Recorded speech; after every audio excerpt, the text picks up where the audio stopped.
ওরা যদি যুক্তি মনে না করে আমাদের সাথে কথা বলুক, ওনারা জানুক আমরা কি চাই। ওনারা সেটা না জেনে ওনারা না আমাদের সাথে না বসে ওনারা কেন আমাদের দাবিগুলো মানতেছে না?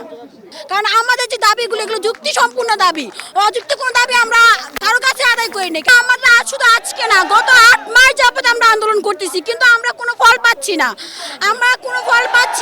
যার কারণে আমরা আন্দোলন করতেছি, করতে থাকবো, প্রয়োজন হলে আরো করব। আমরা গত 48 ঘন্টা আলটিমেটাম দিয়েছি, যদি গত 48 ঘন্টা আমাদের দাবি না মানা হয় আমরা সবার রাস্তায় নেমে যাব। কারণ আমাদের ডিপ্লোমা অনেক প্রচুর পরিমাণ স্টুডেন্ট, আমরা রাস্তায় নেমে যাব, আমাদের দাবি আমরা আদায় করে ছাড়বো ইনশাআল্লাহ। বিগত কিছুদিন যাবত ধরে আমরা আন্দোলন করতেছি, আমরা 7 রাস্তা অবরোধ করেছিলাম এবং তারপরে আমাদের মশাল মিছিল, কাফন মিছিল করেছিলাম এবং তারপরে আমাদেরকে রেল অবরোধের কথা বলা হয়েছিল। আপনাদেরকেও যারা আমাদের প্রতিনিধি আছে তারা আমরা একসাথে বসবো, একসাথে বসে পরবর্তী কর্মসূচি আপনাদেরকে জানিয়ে দাও। মূল দাবি তো আমাদের সবগুলাই মূল দাবি, তার মধ্যে সবথেকে বেশি যেটা দরকার সেটা হচ্ছে আমাদের ক্রাফটদের অবৈধ নিয়োগ, সেটা বাতিল করতে হবে। আর 2 নম্বর দাবি আমাদের দশম গেট যেন উন্মুক্ত না হয়, দশম গেট যেন শুধু ডিপ্লোমাধারীদের হয়। আর একটা দাবি সেটা হচ্ছে আমাদের ডিপ্লোমা সেক্টর পরিচালনায় যেন কোনো নন টেকনিক্যাল পার্সন থাকতে না পারে। এই 3টা দাবি আমাদের মেইন।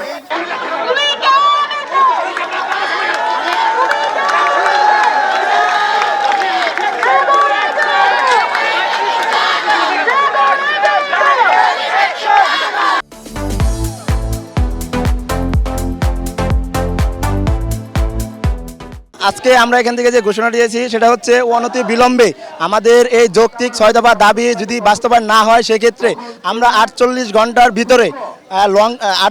ভিতরে লং মার্চ টু ঢাকার দিকে যেতে পারি যদি অনতি বিলম্বে আমাদের দাবিগুলো মেনে না নেওয়া হয়। আজকের কর্মসূচি ছিল জেলা ভিত্তিক সমাবেশ, তো সেই সমাবেশ আজকে এখানে সফল হয়েছে। সফলভাবে এখানকার সমাবেশ আমরা সমাপ্তি ঘোষণা করেছি। সকল পলিটিক্যাল ভাইদের উদ্দেশ্যে বলছি, আজকে আপনারা কেন্দ্রীয় নির্দেশনা অনুযায়ী কারিগরি ছাত্র আন্দোলন বাংলাদেশের কেন্দ্রীয় নির্দেশনা অনুযায়ী জেলা ভিত্তিক একযোগে সমাবেশ পালন করছেন। আপনারা সকল সমাবেশে ঐক্যের ডাক দিয়ে দেন।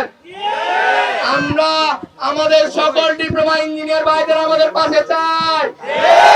এই আন্দোলন শুধু আমাদের শিক্ষার্থীর আন্দোলন নয়, এটা সকল শিক্ষক, শিক্ষার্থী, পেশাজীবী, ইঞ্জিনিয়ার সকলের আন্দোলন। কারিগরি ছাত্র আন্দোলন পক্ষ থেকে, প্রাইভেট পলিটিক্যাল পক্ষ থেকে আমরা এই আন্দোলন সমর্থন করছি।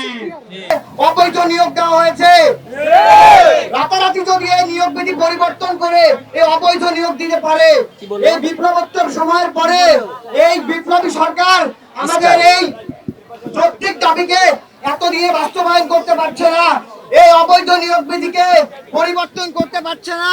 আমরা আশা রাখবো অতি দ্রুত সময়ের মধ্যে আমাদের এই যৌক্তিক দাবি বাস্তবায়ন করা হবে।